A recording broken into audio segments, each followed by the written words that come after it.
Hello दोस्तों, आप सबका मेरे चैनल में एक बार फिर से स्वागत है। दोस्तों, आज मैं इस वीडियो में लेकर आई हूँ अनंत चतुर्दशी की व्रत कथा। दोस्तों, पहले ये जान लेते हैं कि अनंत चतुर्दशी व्रत है क्या। दोस्तों, अनंत चतुर्दशी हिंदू धर्म का एक महत्वपूर्ण व्रत और पर्व है जो भाद्रपद मास की शुक्ल पक्ष की चतुर्थी तिथि को मनाया जाता है। इस दिन भगवान विष्णु के अनंत रूप की पूजा की जाती है और व्रत धारण किया जाता है। यह पर्व विशेष रूप से उनके लिए महत्वपूर्ण है जो अपने जीवन में धन, समृद्धि, शांति और अनंत कृपा की कामना करते हैं। दोस्तों, इस व्रत को करने से माँ लक्ष्मी भी अति प्रसन्न होती हैं और उनकी कृपा भी प्राप्त होती है। इस दिन गणेश जी की मूर्ति का विसर्जन भी किया जाता है। तो दोस्तों, अनंत चतुर्दशी की व्रत कथा इस प्रकार है। एक बार महाराज युधिष्ठिर ने राजसूय यज्ञ किया और यज्ञ मंडप का निर्माण बहुत ही सुंदर और अद्भुत रूप से किया गया था। उस मंडप में जल की जगह स्थल तो स्थल की जगह जल की भ्रांति होती थी। इससे दुर्योधन एक स्थल को देखकर जल कुंड में जा गिरे। द्रौपदी ने यह देखकर उनका उपहास किया, मजाक उड़ाया और कहा कि अंधे की संतान भी अंधी ही होती है।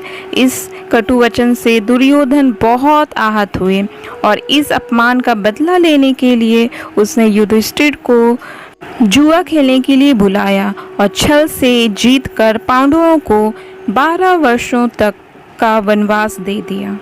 वन में रहते उन्हें अनेकों कष्टों को सहना पड़ा। एक दिन वन में भगवान कृष्ण युधिष्ठिर से मिलने आए।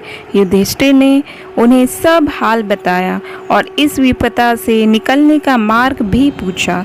इस पर भगवान कृष्ण ने उन्हें अनंत चतुर्दशी का व्रत करने को कहा और कहा कि इसे करने से खोया हुआ राज्य भी मिल जाएगा। इस वार्तालाप के बाद श्री कृष्ण जी युधिष्ठिर को एक कथा सुनाते हैं। प्राचीन काल में एक ब्राह्मण था, उसकी एक कन्या थी जिसका नाम सुशीला था। जब कन्या बड़ी हुई तो ब्राह्मण ने उसका विवाह कौंडिन्य ऋषि से कर दिया। विवाह पश्चात कौंडिन्य ऋषि अपने आश्रम की ओर चल दिए। रास्ते में रात हो गई जिससे वह नदी के किनारे आराम करने लगे। सुशीला ने रास्ते में अनंत चतुर्दशी का व्रत देखा। सुशीला ने देखा कि नदी के तट पर सुंदर वस्त्र धारण करके स्त्रियां किसी देवता का पूजन कर रही हैं। सुशीला ने उत्सुकतावश उनसे पूछा। सुशीला के पूछने पर उन्होंने अनंत व्रत का महत्व बता दिया। सुशीला ने वहीं व्रत का अनुष्ठान कर 14 गांठों वाला डोरा अपने हाथ में बांध लिया। फिर वह पति के पास आ गई। कौंडिन्य ऋषि ने सुशीला के हाथ में बांधी डोरे के बारे में पूछा तो सुशीला ने सारी बात बता दी। कौंडिन्य ऋषि सुशीला की बात से अप्रसन्न हो गए। उसके हाथ में बंधे डोरे को भी आग में डाल दिया। इससे अनंत भगवान का अपमान हुआ जिसके परिणाम स्वरूप कौंडिन्य ऋषि की सारी संपत्ति नष्ट हो गई। एक दिन उन्होंने अपनी पत्नी से कारण पूछा तो सुशीला ने दुख का कारण बताते हुए कहा कि आपने अनंत भगवान का डोरा जलाया है। इसके बाद ऋषि कौंडिन्य को बहुत पश्चाताप हुआ। पश्चाताप की अग्नि में जलते हुए ऋषि अनंत भगवान की खोज में वन की ओर चले गए। वे भटकते भटकते निराश होकर गिर पड़े और बेहोश हो गए।